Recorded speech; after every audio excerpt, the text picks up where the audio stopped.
If I ever come up with the idea of doing a dry start method again, please tell me no, don't do it. No, it's not been that bad, but I don't want to do it again.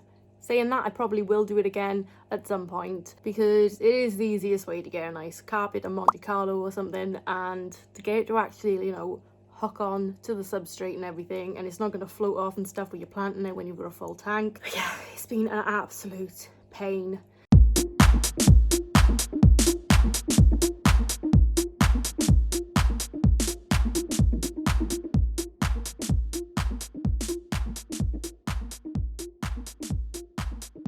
What's up everyone, welcome back to my channel. So my name's Amy, if you didn't already know. If you're interested in any of my past videos or any videos that I've got coming up, so I'll be focusing mainly on like fish tanks, a little bit of aquascaping, not really too good at aquascaping, and I've got my snails. You've probably seen a lot of my snails, different inverts and stuff. Also reptiles. I'm getting back into the reptile hobby, which is my absolute calling in life. So if you're interested in any of that, then please consider subscribing and turning on your notification bell or whatever else you gotta do to keep yourself informed of when I've got a video coming out. Now, I'm quite down to earth and everything. I like to just talk as I would talk to one of my friends. You know, I'm just like completely down to earth. I don't really do any messing around. I just tell you as it is, and I'm not really doing like how-to guides or anything. I'm just showing you what I do, what I've done wrong, or what I enjoy showing you. So yeah, this isn't like a preachy channel and you must do this, you must do that, you must follow these rules for this animal or this aquascape or wherever.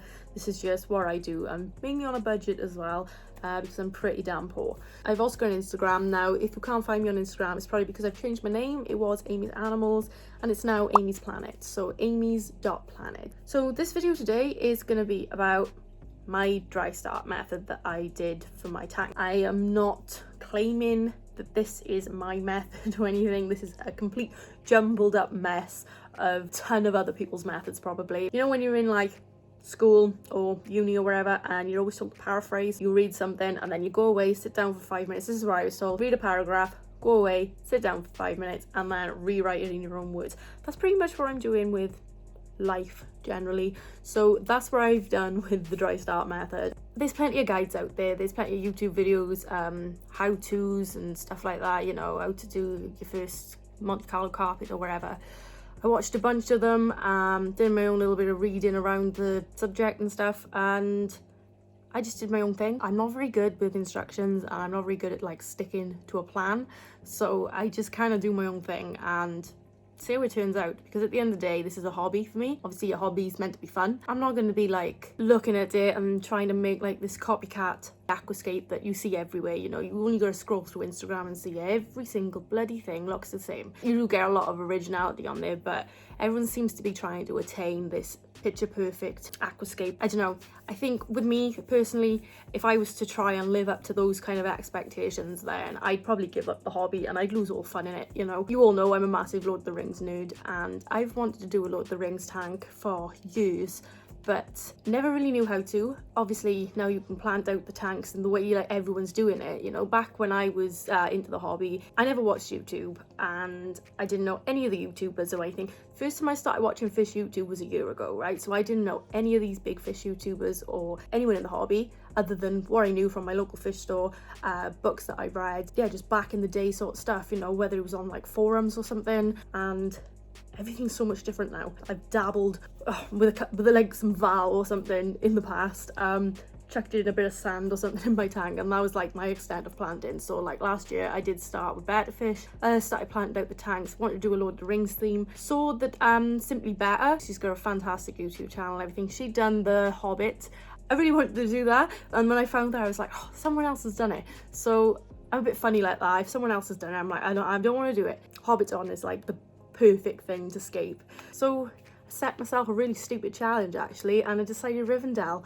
So anyone that knows Rivendell and like the scenes of Rivendell and everything, that is probably the most complicated thing I could have picked. There was a few different scenes, but I decided Rivendell, and I do like to challenge myself, sometimes a little bit too much, and I was gonna go for like a full-blown waterfall tank. So I started researching how to do your waterfalls and everything.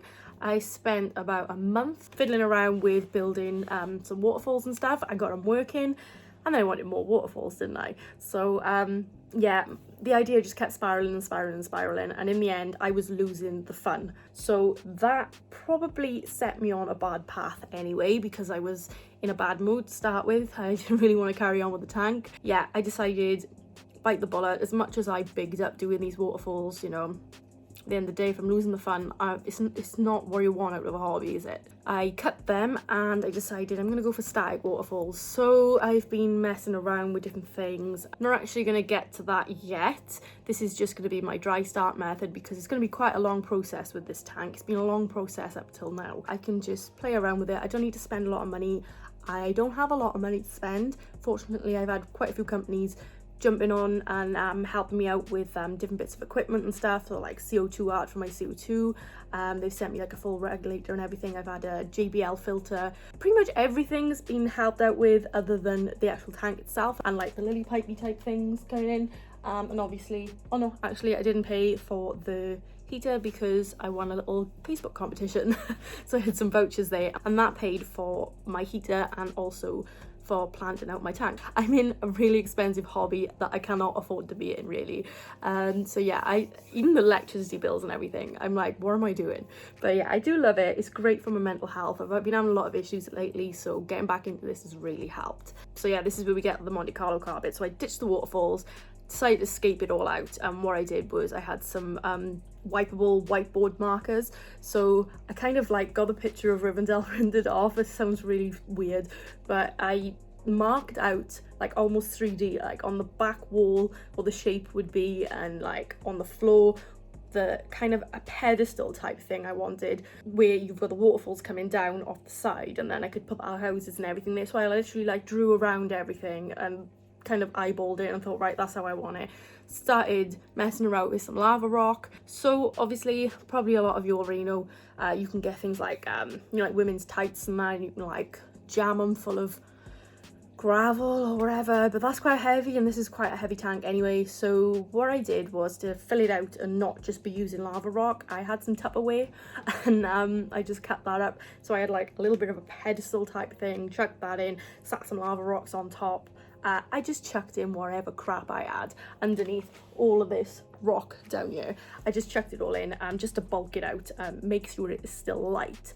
So I did that, and then I had to put like a load of filter floss and stuff over it, because obviously when you're putting the aqua soil on, that's all just going to go in and you're just going to fill up all that empty space with aqua soil, and there's no point. So covered it all with some filter floss and then nice thick layer of aqua soil. So I did all that, and then it came on to the carpet. So I had a light from All Pond Solutions. Now it was around about £40. They gifted it to me, which I'm very, very grateful for, and I'm all up for doing my scapes as cheaply as possible, because I'm dirt poor, and I know a lot of people, you know, probably in the same position. They love the hobby for what it is and for the mental health reasons and everything, and they don't really have the money to be spending out on all these scaping tools and just all this fancy schmancy stuff that's been advertised, like I said, about attaining to this level and this snobbery. Sometimes, yeah, snobbery, I am saying it. Another cheapy way that I did this now was I bought about 5 pots of Monte Carlo. So potted Monte Carlo and everything, got them from Riverwood. Fantastic bunches of Monte Carlo they were. So what I did was I completely soaked all of my scape, decided where I wanted all my Monte Carlo to be growing and carpeting and everything, and I honestly am so slapdash with everything. I don't know how things in life in general turn out not too bad when I slapdash things a lot, but yeah, what I did was I had the Monte Carlo and I just ripped pieces of it away, so enough that you've still got stem and leaves on each bit that would be sprinkled all over the parts of the scape that I wanted. I am so impatient with things. Probably what I should have done is got a lot more Monte Carlo. I should have split it all up, you know, when you actually segment it off, take it away from whatever is in, and yeah, you know, plant tufts of it every so often where I wanted it. That way I think this would have taken less than half the time. Sprinkled it all over, and then I would add some water to the bottom, and I would do it so it would just come to the surface of the aqua soil that I've got at the bottom here. So I wouldn't be like flooding and leaving puddles, it would just be sat there, and then I'd be misting at the top of it.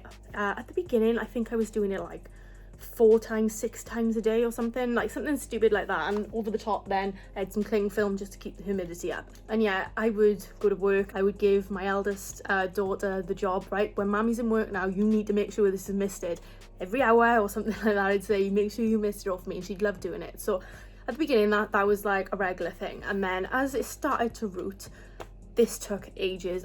Honest to God, I mean, I've seen a lot of videos where they plant like the tufts of Monte Carlo and stuff in the actual sections, and when they've done this sprinkling method, it's like a couple of months and it's done. That did not happen. So yeah, about 2 months in, it was like rooting and stuff, and it started spreading a little bit. I kept sending pictures to my friends that I speak to in the community, and they were like, I can't believe how long it's taken. Probably me, I probably done something wrong, whatever. But yeah, I wasn't forking out on any more Monte Carlo because, like I said, money, money, money. I don't want to be spending out.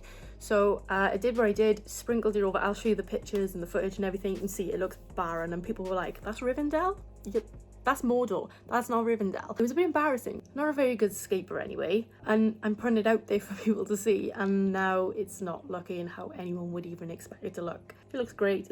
It's not going to look great. I know it's not going to look great, but it's what I've enjoyed doing. So I just thought I'd share that with you. After about 2 months then, it all started to come a bit, you know, like they say, oh, it starts to grow like a weed and everything. It does not grow like a weed. I'm sorry, no. Probably a month ago, we started getting all this lovely growth down. I don't want to show you too much of this because I'm going to do another video, but like, see how you've got it growing down here, you've got like a nice little bit of thickness here, and then over here, it's covering most of that and it's coming down there. So it started getting quite a bit thicker about a month ago. So that was like, you know, mid-November time. And then my arsehole cat decided to jump up on you at some point and fell into my scape. A lot of that Monte Carlo that had finally started to root and everything and start spreading had just been jumbled up into all the aqua soil, and it was just a mess. So that really set me back. Yeah, if you've got cats, just watch out. If you haven't got like a full-blown glass lid or anything and you are going to use cling film and your cat can get anywhere near it, seriously, it's not worth the effort. At that point then, probably a month and a half ago, I was only misting twice a day. So I do it in the morning, I do it in the evening, but I'd leave like a layer at the bottom. I knew I was going to be flooding it around about end of November, December time. So what I wanted to do, obviously there's plenty of carbon dioxide in the air. I'm going to be using CO2 on there, but flooding it, obviously you're taking away a lot of that atmospheric CO2. So you're going to probably expect some melt back anyway, but mine started melting back a bit way before that. I think it's because it was just left in there for so long to grow, and like the edges and stuff would start going brown, and you might get like a bit of an ammonia spike wherever that was. But yeah, that was my experience. I had that. The amount of insects that took refuge inside this tank and inside the rocks and everything, I couldn't believe it. I had loads and loads of cobwebs in there, and there was like these spiders that I've never seen in my life. They were like little tiny like money spiders, but they had like big red backs. There was plenty of them in there. I had woodlouse in there. I don't know how the hell woodlouse got in there. And centipedes as well. Now a lot of these came to light when I came to flood it. So when I did flood it, I had centipedes swimming around the top of my tank. And that was a bit weird. When you do come to flooding, you're going to want to drain it and get the muck out of it. Everything that's been sat there for all them months, and the dust and just the minginess. You're going to want to drain that out. Refill it. Probably drain it out again and then fill it back up. CO2 wise, I was going to be filling it up and it's going to be depleted of CO2 until I could get the regulator up and the CO2 can start up and running. So what I was doing, when I said I kept a constant level of this water at the bottom, and you know, sometimes it'd drop and stuff. I didn't really want it to stagnate, so sometimes I would let it completely dry up, but I was still misting, and then other times I'd add it up. But as the weeks were getting closer to knowing that I was going to fill, I did start brimming it just above where the carpet was, you know, sitting, you know, with all this was. So I started putting it, instead of just below, I'd put it just above. That was because I just wanted to get, in my head, I just wanted to get used to being submerged. So I did that anyway. I think it worked. Yeah, I filled it up since, and at the moment I'm having a couple of problems with my CO2 regulator, which is being sorted, and that will be up and running pretty soon. I'm hoping it'll be sooner rather than later, because I'm starting to see a little bit of melt back. Not a lot in the tank right now, which is fab. I thought there'd be a lot more, but yeah, there's not a lot going on. Now, a lot of people trim their Monte Carlo carpet at the time of flooding, so obviously with your light and everything, it's going to be having to penetrate through all this water here, and with the lights having to travel through, obviously you've got the water as well now. It's going to be harder to reach the roots and everything, and you know, you can get a lot of dye back. So a lot of people recommend trimming the Monte Carlo carpet, like you fill it up, trim it. I trim it whilst it's filled, just so you've got it floating to the top and you can just net it out. But I haven't trimmed mine because it took so long just to get it to how thick it is now that there was no way that I was gonna trim it any lower. And to be honest, there's not much need because it's not that thick. When I've seen on other videos and other people doing it, it's been quite a thick carpet that they've had to actually trim down after flooding. But this one's doing fine. There's still quite a lot of patchiness going on and everything, so I just want to make sure it all grows in. It's been flooded now around about a week. 2 weeks. It's going pretty well. There's still no CO2. I haven't done any trimming yet. I did win a competition on Facebook and I won a £50 pro shrimp vouchers, was part of it. So that's paid for my plants because obviously it's coming up to Christmas. I am absolutely skint. That's massively helped me out. But again, these are plants, you know, plants grow and you can replant and everything. I'm not going to be spending out loads on plants. You know how much plants cost in this hobby. So all I've done is I've bought a multitude of different stem plants. I'll do a video on all that as well soon. And what I'm going to be doing then is just, as they grow, snipping them and replanting them. Like I said, I don't really follow any rules or anything with aquascaping. There's some amazing work out there, but there's so many people now trying to attain this level that's completely out of my league. You know, I'm never going to get to that kind of thing, and it's not something I'm interested to get into that kind of level either. Bog standard hobbyists, we don't really have the luxury of having everything free. You know, I've been so fortunate having some people, different companies sponsor, well, not sponsor, you know what I mean, like they've sent me products and stuff because I will promote them on Instagram, like my fertilizers and everything, all that. I've been so lucky to have all that because otherwise this tank probably wouldn't have been done till like 2023. I really just don't have the money to do it. But yeah, I don't follow any rules with like, oh, you should be using like small plants here, big plants here, stem plants here, whatever plants there, and you should be using nanofish and stuff to keep the right scale and all this scale crap. No, this is gonna be a Lord of the Ringscape, my Lord of the Ringscape, that I'm making, and that is not conforming to any of your aquascaping rules that you've all made up or whatever. This is just me having fun with my tank and just chucking things in. People are like, oh, so what are you considering using on yours? And I'm just like, oh my god, I'm just gonna plant them and I'm gonna see what happens. All right, that's it. I've got highlight in, I've got CO2, so hopefully most of them will flourish. Surprisingly, I do quite well at keeping aquatic plants alive. On my other videos I told you, air plants, snake plants, that is there just to try and hide these leads that I haven't tidied up yet. But yeah, I can keep the snake plant alive so far, and a bit of pothos as well. I also use pothos on my tank. This sort of scape, people would be like, you gotta have some nanofish in there, you've gotta plant it a certain way, and I don't think people would dream of having like floating plants or anything in there. But I'm gonna be using floating plants. I'm gonna be probably, I've got some pothos on my better cube with a couple of snails in. Probably gonna end up having a crap load of pothos growing out over it just because I like it and it's what I want to do. It's not your conventional, you know, perfect aquascape type thing, but it's my fish tank and that's probably just what I'm gonna do with it. So my dry start method, that is what happened. Sprinkled a couple of pots of Monte Carlo, chopped up Monte Carlo over the parts that I wanted. I would mist it 4 times, 6 times a day for the first month with a little level of water at the bottom, making sure that it didn't like stagnate, you didn't have puddles or anything. As I started rooting and stuff, I'd drop down the mist in and keep a little bit water at the bottom. And yeah, as I started coming to the point where it looked to me like it could handle being filled, it carpeted enough really for my liking, cut down the mist even more, bumped up like the level at the bottom of water. It took a while for me to get everything like from all the different companies, so I was getting a bit anxious because the level of water I had at the bottom, remember when I said I was going to try and like acclimatize it to being submerged, I was worried about that because obviously it's not being filtered or anything when you've got like that much at the bottom of your tank of water. I was worried about it like stagnating and like having some ammonia spikes and stuff. So yeah, if you're going to do that, just do it like for a week or something, I would say, before you know you're 100% gonna fill that tank, because if it does start to stagnate and stuff, it's just gonna end up probably turning to mush.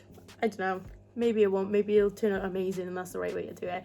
Who knows? This is me, I'm just making it up. So thanks for listening to me ramble and slag off the aquascaping hobby a little bit, but yeah, no, seriously though, thanks very much for watching. And if you are enjoying these videos, or if you're completely fed up with me, obviously don't watch any more of my videos, but if you are enjoying them, then please consider subscribing. Oh, and head on over to my Instagram, because that's where I am more active than anything. I'm putting all my updates up on there and chat a lot with people on there, and it's nice to get a little community going. Same on you, I like to chat in the comments and stuff. But yeah, if there's any questions or anything, like, please feel free just to leave a comment down below. If you're going to be asking very weird questions, so I'll probably have a laugh, send it to my friends, and that's about it really. I won't be replying. I'll see you on my next video. Thanks very much for watching. I do really appreciate your support. Bye.